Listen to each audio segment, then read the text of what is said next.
ప్రియమైన సహోదరి సహోదరులకు నా ప్రత్యేక వందనాలు తెలియజేస్తూ ఉన్నాను. దయచేసి గమనించండి. మానవులమైన మనము మంచి చెడు కలిగి ఉన్నవారము. ఒక్కొక్కసారి మనం దేవునితో నడిచిన వారైనప్పటికీ పాపంలో పడిపోతూ ఉంటాం. అయితే దేవుడు కరుణామయుడు కాబట్టి నిన్ను క్షమిస్తాడు, నిన్ను కరుణిస్తాడు, నీ పాపం క్షమిస్తాడు. అయితే మనము పడిపోయిన స్థితిలోనే ఉండిపోతే పతన స్థితికి పోతాం. అదే తెలుసుకుని తిరిగి వస్తే, ఉదాహరణకు తప్పిపోయిన కుమారుడు సంభవంలో ఆ చిన్న కుమారుడు ఆ జల్సా చేసిన తర్వాత తన వద్ద ఉన్న అన్ని ఖర్చు అయిపోయిన తర్వాత తనకి ఇబ్బంది ఎదురైన తర్వాత తను మళ్ళీ తన తండ్రి వద్దకు వెళ్ళాలని అనుకుంటాడు.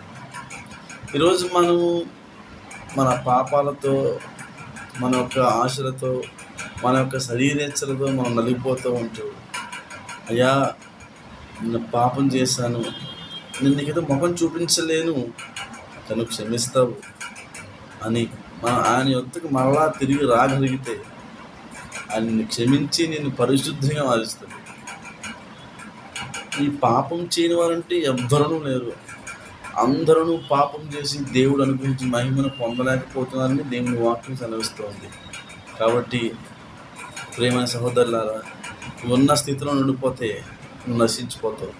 దయచేసి దేవుణ్ణి తెలుసుకున్న ప్రియమైన సహోదరి సహోదరులారా, ఒకవేళ నీవు ఆ స్థితిలో ఉంటే ఈ మాటలు వింటున్న నీవు మరలా తిరిగి ఆయన చెంతకు రాగలుగుతావా?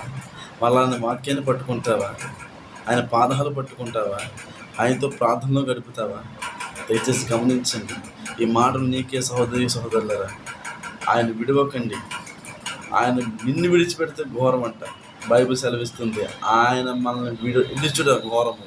కాబట్టి దయచేసి తప్పిపోయిన స్థితిలో ఉన్న మీరు అందరూ తిరిగి రావాలన్న దేవుని పేరు మిమ్మల్ని అందరూ కోరుకుంటున్నాను. నేను ఆ స్థితిలో ఉన్నవాడిని, నేను తెలుసుకొని మళ్ళీ ఆయన చెంతకు వచ్చి ఆయన ప్రార్థిస్తా ఉన్నాను. నాలాంటి ఎంతోమంది ఆ స్థితిలో ఉన్నారని నాకు తెలుసు. ఎందుకంటే పాపం మనల్ని పట్టుకుంటుంది, లోకాశ మనల్ని పట్టుకుంటుంది, శరీరేచ్ఛలు మనల్ని పట్టుకుంటాయి. దయచేసి వాటిని విడిచిపెడదాం. దేవుని వాక్యం చదువుతాం, అవన్నింటినీ చేద్దాం. ఎందుకంటే దేవుని శక్తి లేకుండా నీ శక్తితో నువ్వు ఏమీ చేయలేవు. దేవుని మీద ఆధారపడదాం, ఆయన శక్తి మీద ఆధారపడదాం. దయచేసి ఆయన విడిచిపెట్టుకు సహోదరి సహోదరుగా. దయచేసి మాటలు గమనించే ప్రార్థన. Thank you.